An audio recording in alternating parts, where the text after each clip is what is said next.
Hello everyone. ये जो video है ये हमारे चैनल का सबसे पहला वीडियो है। तो स्टार्ट करते हैं इंट्रोडक्शन से। मैं हूं चंद्रशेखर तिवारी। अगर मैं अपने एजुकेशनल क्वालिफ़िकेशन की बात करूं तो मैंने इलेक्ट्रिकल इंजीनियरिंग में बीटेक किया है पंतनगर यूनिवर्सिटी से, और उसके बाद पावर सिस्टम में आईआईटी दिल्ली से एमटेक किया है। अपनी स्टडीज़ के टाइम पर ही मेरा सिलेक्शन बीएसएनएल में भी हो गया था, लेकिन मैंने उसे ज्वाइन नहीं किया और मैंने रुड़की में जीनियस एजुकेशन पॉइंट नाम से कोचिंग स्टार्ट किया। हमारा जो कोचिंग है वो प्रोवाइड कराता है classroom program for different state engineering exam जैसे UPCL, UPPCL, PTCUL, UPRVNL etcetera. इसके अलावा एसएससी जेई रेलवेज़ के एग्ज़ाम हैं जैसे आरआरबी जेई, एएलपी। इसके अलावा डिफरेंट पीएसयूज़ के एग्ज़ाम होते हैं जैसे NPCIL, IOCL, LMRC, DMRC etcetera. और मैं प्राउडली कह सकता हूँ कि हमारे जो स्टूडेंट्स हैं वो इन सभी एग्ज़ाम्स में सेलेक्ट हुए हैं। मैं प्राउड इसलिए भी हूँ क्योंकि बहुत से एग्ज़ाम ऐसे होते हैं जहाँ पर बीटेक भी एलिजिबल है और डिप्लोमा लेवल के स्टूडेंट भी एलिजिबल है, लेकिन हमारे जो डिप्लोमा के जो स्टूडेंट्स हैं उन्होंने बीटेक के स्टूडेंट्स को बीट करके एग्ज़ाम क्वालिफाई किए हैं। ठीक है, तो वो ऐसा कैसे कर पाए, क्या होनी चाहिए प्रिपरेशन की स्ट्रेटेजी, और इस चैनल का क्या है ऑब्जेक्टिव, आज हम डिस्कस करेंगे इसके बारे में। तो किसी भी एग्ज़ाम में अगर आपको सिलेक्शन चाहिए तो दो चीज़ों की ज़रूरत है। पहला है हार्ड वर्क और दूसरा है राइट गाइडेंस। तो हार्ड वर्क जो है वो है आपके हाथों में, और जो राइट गाइडेंस है वो इस चैनल के थ्रू मैं आपको करूँगा प्रोवाइड। तो राइट गाइडेंस का क्या मतलब है? अब देखिए, जब भी हम प्रिपरेशन स्टार्ट करते हैं तो हमारे पास कोर्स है। ये सब्जेक्ट्स हैं हमारे, बेसिक इलेक्ट्रिकल हो गया, measurement, machine, power system, analog, digital, UWE, ऐसे बहुत सारे कोर्सेज हैं। ठीक है, तो कौन से एग्ज़ाम में कितना ज़रूरी है उसका चलता है पता हमें कि हम प्रीवियस एग्ज़ाम्स के जब पेपर देखते हैं तो प्रीवियस एग्ज़ाम्स के जो पेपर है उसके लिए जो बुक आती है वो आती है यूथ कंपटीशन की। इसमें आपको मिल जाएंगे स्टेट इंजीनियरिंग से एग्ज़ाम से रिलेटेड क्वेश्चन, या फिर जो पीएसयूज़ में आए हुए क्वेश्चन हैं वो मिल जाएंगे आपको। इसके अलावा काफ़ी सारे जो क्वेश्चन हैं वो एसएससी जेई के भी प्रीवियस ईयर के आते हैं एग्ज़ाम में, वो भी आपको मिल जाएंगे इसमें। ईएससी के जो क्वेश्चन है, इंजीनियरिंग सर्विसेज में आए हुए जो क्वेश्चंस हैं वो भी आते हैं एग्ज़ाम में, वो काफ़ी रिपीट होते हैं एग्ज़ाम में। खासकर एसएससी जेई में भी काफ़ी सारे क्वेश्चन आते हैं ईएससी से। इसका मतलब जो भी सब्जेक्ट आपके एग्ज़ाम में आने वाले हैं उनकी जो कॉन्सेप्चुअल क्लियरिटी है वो आपको इंजीनियरिंग सर्विसेज के लेवल तक ही होनी चाहिए। ठीक है, तभी आप जो है उस एग्ज़ाम के लिए कम्पीट कर पाएंगे। अब उस लेवल की तैयारी के लिए जो डेटा है, जो कॉन्सेप्ट्स हैं, वो तो मैं आपको इस चैनल के थ्रू प्रोवाइड कर दूंगा। मैं आपको इस बात की गारंटी देता हूँ कि जो बेस्ट कंटेंट है वो आपको इस चैनल के थ्रू मिल जाएगा। ठीक है, लेकिन जो हार्ड वर्क है वो तो आपके ही हाथों में है। तो वो मेहनत करना आपकी जिम्मेदारी है। मेरी जिम्मेदारी है कि मैं आपको वो कंटेंट प्रोवाइड कराऊँ जो एग्ज़ाम निकालने के लिए ज़रूरी है। तो अब हार्ड वर्क के लिए चाहिए मोटिवेशन, और मोटिवेशन कहाँ से आएगा कि कई बार हम उस मोटिवेशन को तलाशते हैं बाहर। हम सोचते हैं कि किसी यूट्यूब की वीडियो देख लें हम, या फिर कोई बुक पढ़ लें तो उससे हमें मोटिवेशन मिल जाएगा। लेकिन वो जो मोटिवेशन है वो बहुत टेम्प्रेरी है। आपको जो है ज़्यादा से ज़्यादा 1 दिन, 2 दिन या 1 हफ्ते तक तो ट्रिगर कर देगा वो, लेकिन पूरी प्रिपरेशन जर्नी के दौरान वो मोटिवेशन मेंटेन रहे। तो इसके लिए ज़रूरी है कि सेल्फ मोटिवेशन। अब सेल्फ मोटिवेशन क्या है कि देखो, हर किसी के ज़िंदगी में एग्ज़ाम निकालने का कोई ना कोई रीज़न है कि मुझे अगर इस जॉब में सिलेक्शन चाहिए तो वो क्यों चाहिए। कि किसी के ड्रीम कंप्लीट करना हो, किसी की फैमिली रिस्पॉन्सिबिलिटी है, फाइनेंशियल प्रॉब्लम है, वो अलग अलग है। तो आपके पास एक रीज़न है। अगर नहीं है तो सबसे पहले उस रीज़न को ढूंढिए कि अगर मुझे ये जॉब करनी है तो आखिर क्यों करनी है। तो वो रीज़न जानना बहुत ज़रूरी है। तो एक बार आपने वो रीज़न जान लिया तो वो जो इमोशन है उसका वो आपने अपने मोटिव के साथ कनेक्ट कर लिया, तो वो जो मोटिवेशन है वो आपके अंदर अपने आप ही आ जाएगा। और फिर चाहे कैसी ही डिफ़िकल्टी आ जाए, आप अपनी पढ़ाई के लिए टाइम निकाल ही लेंगे। ठीक है, तो आपको वो बाहर से ढूंढना नहीं पड़ेगा कि मैं कोई यूट्यूब वीडियो देख लूँ या ऐसा कुछ कर लूँ। तो वो रीज़न आपको खुद फाइंड आउट करना पड़ेगा कि यार मुझे ये जॉब क्यों चाहिए। ठीक है, तो अगर आप इस तरीके से पहले सोचेंगे और फिर प्रिपरेशन की तरफ जाएंगे तो आप मोटिवेटेड रहेंगे through out the journey of the preparation. ठीक है, इसके अलावा अब बात करते हैं कि जो सब्जेक्ट्स हैं उनका वेटेज क्या है। तो अगर हम बात करें, जो बेसिक इलेक्ट्रिकल इंजीनियरिंग का जो सब्जेक्ट है इसका अपने आप में जो वेटेज है एग्ज़ाम में वो लगभग है 40% के अराउंड। इसके अलावा अदर सब्जेक्ट्स जो कॉन्सेप्ट्स की क्लियरिटी है वो केवल एक ही सब्जेक्ट पढ़ के आपको काफ़ी हद तक मिल जाती है। ठीक है, पावर, अगर आपको एसी सर्किट क्लियर है तो पावर सिस्टम के बहुत सारे जो कॉन्सेप्ट्स हैं वो आप इजीली समझ पाएंगे। मशीन के जो कॉन्सेप्ट्स हैं वो भी इजीली समझ पाएंगे। तो सबसे जो इम्पोर्टेंट कोर्स है इस समय वो है बेसिक इलेक्ट्रिकल। देखिए ऐसा है, एग्ज़ाम निकालने का कोई शॉर्टकट नहीं है। कई सारे बच्चे सोचते हैं कि हम 2 महीने 3 महीने प्रिपरेशन करेंगे और हमारा एग्ज़ाम क्वालिफाई हो जाएगा, तो ऐसा बिल्कुल नहीं है।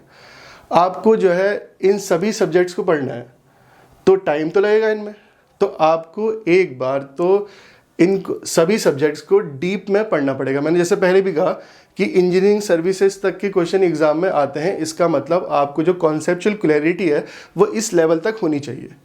ठीक है, तो इसका मतलब आपको इन सब्जेक्ट को सबसे पहले तो डीप में पढ़ना पड़ेगा। और जब भी हम इन सब्जेक्ट्स को पढ़ते हैं तो इम्पॉर्टेंट ये भी है कि हम पढ़ने के साथ साथ इन सब्जेक्ट्स को समराइज़ करें। तो क्या मतलब है इसका? देखिए, पहली बार तो हम इन सब्जेक्ट्स को डीप में पढ़ना बहुत ज़रूरी है। उसके बाद क्या है कि हम जैसे मान लो हमने 2 पेज पढ़े, 3 पेज पढ़े, लेकिन जो उसमें इंपॉर्टेंट पॉइंट है वो 3 पॉइंट 4 पॉइंट्स हैं जो एग्ज़ाम में रिपीट होते हैं। ठीक है, तो हम एक शॉर्ट नोट्स की कॉपी बना लें और उन शॉर्ट नोट्स में हम जो है उन पॉइंट्स को मेंशन करते हुए चलें।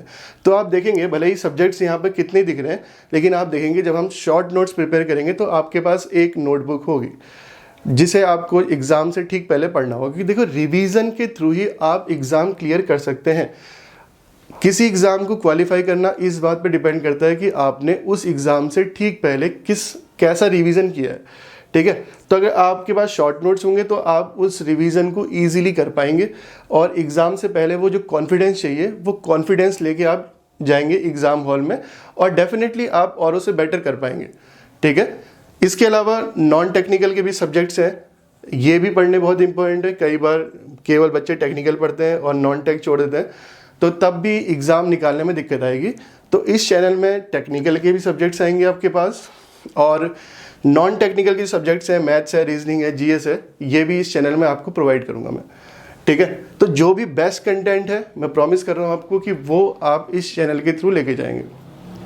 अब अभी क्या है कि कोरोना वायरस के कारण देश में लॉकडाउन चल रहा है, तो बच्चे काफ़ी परेशान हैं। वो सोच रहे हैं कि एग्ज़ाम आएगा, वैकेंसी आएंगी, फॉर्म कब फिल करेंगे। तो उन बच्चों से मेरा पहले तो सीधा सवाल है कि क्या आप कल अगर एग्ज़ाम हो जाए तो क्या आप प्रिपेयर्ड हैं उस एग्ज़ाम के लिए? क्या आप क्वालिफाई कर लेंगे उसे? अगर जवाब है नहीं, तो सबसे पहले अभी आप ये सोचिए कि आपको जो ये टाइम मिला हुआ है आप इसको सही से यूटिलाइज़ करें। जितने भी कोर्सेस हैं आप उनको सही से पढ़ें। आप जितने भी सब्जेक्ट्स में जो क्वेश्चंस हैं या जो बेसिक फाउंडेशन है उसको स्ट्रॉन्ग करें, ना कि इस चीज़ में टाइम वेस्ट करें कि यार कब एग्ज़ाम होगा, कि कब हम वैकेंसी आएंगी। तो ये ना सोचें, सबसे पहले ये सोचें कि हमारे पास जो सिलेबस है हम उसे कंप्लीट कर पाएँ। ठीक है, तो अभी ये जो टाइम मिला है आपको, इस तरीके से सोचें कि मैं इस टाइम को सही से यूटिलाइज़ करूँगा, तो आपके अंदर एक पॉजिटिव एनर्जी भी आएगी और आप जो है प्रिपरेशन को सही से कर भी पाए। और इसके अलावा आजकल क्या है कि जो हमारे जो ऑनलाइन प्लेटफॉर्म है जैसे यूट्यूब है, गूगल है, इस पर आपको दुनिया भर का कंटेंट मिल जाएगा और स्टूडेंट काफ़ी सारा जो टाइम है वो इस पर स्पेंड भी करते हैं, जो कि एक अच्छी बात है। लेकिन इसमें दिक्कत क्या है, इसमें एक प्रॉब्लम है कि वो जो कंटेंट है वो कितना ऑथेंटिक है, कितना एग्ज़ाम ओरिएंटेड है, इसके बारे में हमें कोई आइडिया नहीं है। हम अपने टाइम स्पेंड करते हैं उसमें 1 घंटा 1.5 घंटा, लेकिन अगर हम एग्ज़ाम ओरिएंटेड नहीं पढ़ पा रहे, हम जो है उस लेवल तक का नहीं पढ़ पा रहे, तो उसका कोई बेनिफिट नहीं है। आप अपना टाइम ही वेस्ट कर रहे हैं उस चीज़ में। ठीक है, तो इस चैनल में जो भी कंटेंट आएगा वो एग्ज़ाम ओरिएंटेड होगा, मोस्ट ऑथेंटिक होगा, इस बात की गारंटी है। ठीक है, इसके अलावा क्या है कि आप जो है बहुत से बच्चे क्या है कि आज की डेट में बुक्स के जो सॉल्यूशन है वो इजीली अवेलेबल है। ठीक है, आप सोचते हैं कि आपको हर एक चीज़ इजीली अवेलेबल हो जाए। बच्चा अपने बेसिक फाउंडेशन पे काम नहीं कर रहा है, अपने कॉन्सेप्ट पे काम नहीं कर रहा है। उसको चाहिए कि बस मुझे कहीं से वीके मेहता का सॉल्यूशन मिल जाए, मुझे कहीं से जेबी गुप्ता का सॉल्यूशन मिल जाए, उसको हर चीज़ का सॉल्यूशन मिल जाए, उसे खुद से सॉल्व ना करना पड़े। अगर ये अप्रोच आपकी है तो ये बहुत ही डेंजरस अप्रोच है। ठीक है, क्योंकि एक बार अगर आपका फाउंडेशन सही है तो आप वो क्वेश्चन मैक्सिमम बुक के 70 to 80% क्वेश्चन, अगर किसी टॉपिक का आपको क्लियर आइडिया हो चुका है तो वो आप खुद से ही कर लेंगे। अगर वो नहीं कर पा रहे, इसका मतलब कॉन्सेप्चुअल क्लैरिटी में दिक्कत है। ठीक है। ये कोई हिस्ट्री पॉलिटी नहीं है कि आप क्वेश्चन कर रहे हैं, याद कर रहे हैं। आपको पहले एक बार डीप नॉलेज होनी बहुत ज़रूरी है, ठीक है। क्वेश्चन बाद में करें और खुद से करें तो ज़्यादा बेटर है, ठीक है। किसी और के दिमाग का यूज़ करके आप क्वेश्चन कर रहे हैं, ठीक है, अपना माइंड यूज़ नहीं करना चाहते हैं, तो मुझे नहीं लगता कि टेक्निकली आप उतने साउंड हो पाएंगे। और एग्ज़ाम जब आएगा तो वो 3 घंटे या 2 घंटे का जो भी एग्ज़ाम है उसमें आप वो कॉन्सेप्ट्स जो है अप्लाई भी कर पाएंगे, ठीक है।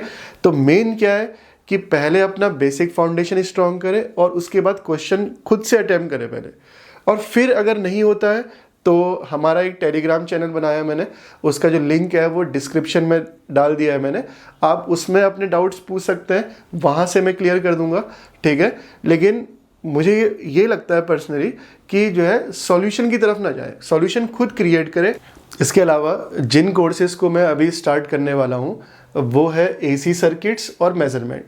तो अगले 1 महीने में AC सर्किट और मेजरमेंट के लेक्चर्स आएंगे और 1 महीने के टारगेट में हम इन दोनों कोर्सेज़ को कंप्लीट करेंगे, ठीक है। AC सर्किट्स काफ़ी इंपॉर्टेंट है, एग्ज़ाम में जो वेटेज है वो लगभग 20% है। इसके अलावा अगर AC सर्किट का जो फाउंडेशन है अगर वो आपका स्ट्रॉन्ग है कि पावर फैक्टर क्या है, कैसे RLC सर्किट सॉल्व करने हैं, अगर ये आपका क्लियर है तो फिर आपको ना पावर सिस्टम के क्वेश्चन में दिक्कत आएगी ना आपको मशीन में दिक्कत आएगी, ठीक है।